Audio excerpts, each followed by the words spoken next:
Kenalkan, nama saya Yuta dari kelas manajemen pagi C, NIM 1810416722. Dosen pengampu Adi Mursalin SMM, mata kuliah analisis lingkungan bisnis. Baiklah, saya akan menjawab pertanyaan yang diberikan oleh Pak Adi Mursalin, yaitu tentang lingkungan internal dan eksternal. Saya akan menjawab yang lingkungan internal terlebih dahulu. Lingkungan internal adalah lingkungan organisasi yang berada di dalam organisasi tersebut dan secara formal memiliki implikasi yang langsung dan khusus pada perusahaan.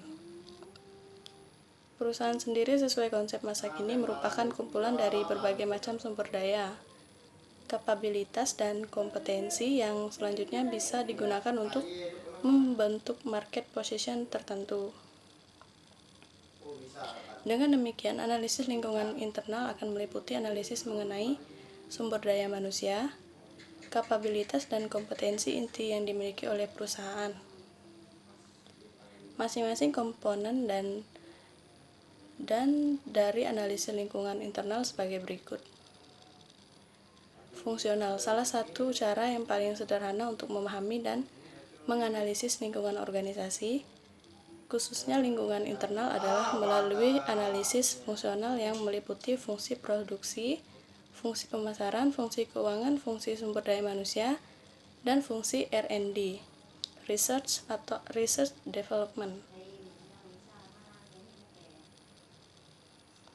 1.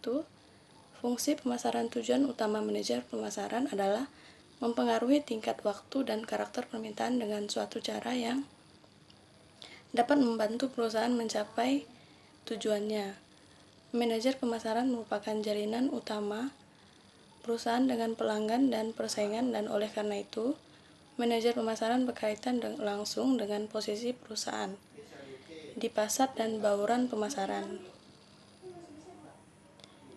Posisi pasar dan segmentasi pasar, di mana posisi pasar menentukan sasaran perusahaan dan mengacu pada pemilihan spesifik dari konsentrasi pemasaran, dan hal ini diungkapkan menurut bentuk PR, produk, dan lokasi geografis.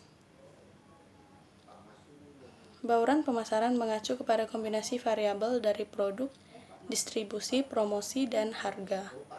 Produk itu sendiri terdapat beberapa variabel yang harus diperhatikan, yaitu kualitas, fasilitas, pilihan model, nama merek, kemasan, ukuran, layanan, jaminan, pengembalian, distribusi, mencakup saluran, lokasi perusahaan, persediaan, dan pembayaran promosi berupa periklanan, penjualan personal, promosi penjualan, publisitas, transportasi. Yang paling berguna dalam pemasaran adalah daur hidup produk. Siklus hidup produk digambarkan pada penjualan, sejak produk pada tahap perkenalan, melalui tahap pertumbuhan kedewasaan, dan akhirnya mencapai penurunan. Konsep ini memungkinkan seorang manajer pemasaran menguji bauran pemasaran suatu produk tertentu atau sekumpulan produk. Dalam hal daur hidupnya, meskipun orang-orang pemasaran setuju bahwa produk yang berbeda memiliki bentuk alur hidup yang berbeda pula, pertimbangan mengenai daur hidup produk merupakan faktor penting dalam perumusan strategi. Selanjutnya, lingkungan eksternal. Lingkungan eksternal meliputi variabel-variabel di luar organisasi yang dapat berupa tekanan umum dan tren di dalam lingkungan sosial atau faktor-faktor spesifik yang beroperasi di dalam lingkungan kerja atau industri. Variabel-variabel eksternal ini terbagi menjadi dua jenis, yaitu ancaman dan peluang, yang mana memerlukan pengendalian jangka panjang dan menjadi puncak organisasi. Ada dua lingkungan yang berpengaruh di sini, yaitu lingkungan sosial dan lingkungan kerja. Lingkungan